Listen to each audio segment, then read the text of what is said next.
Okay, I want you to use what you have learned in this section and implement a few simple features in our Vidly app.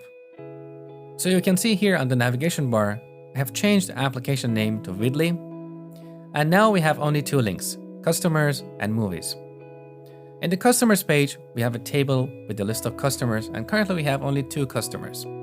Now, these customers are not coming from a database. I've just hard-coded them in my action. For this exercise, don't worry about the database. In the next section, we're going to use the Entity Framework to generate a database for our application.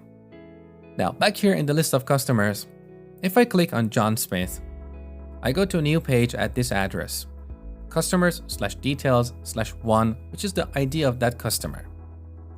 If I change this to 2, you see Mary Williams. But if I change this to 3, we get a standard 404 error page because we don't have a customer with that ID. Now in the future, we can replace this boring standard page with a custom design, but for now, don't worry about it. What I want you to do as part of this exercise is to cater for various situations, like when we have a customer versus when we don't have a customer.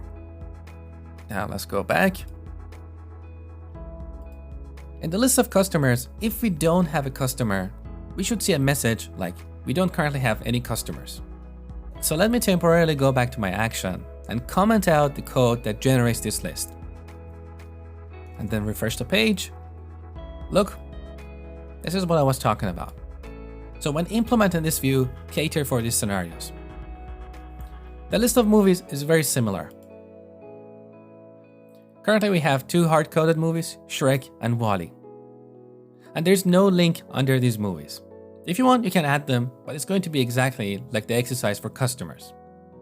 So go ahead and use what you have learned in this section to make these changes. And by the way, before you get started, look at the PDF I've attached to this lecture.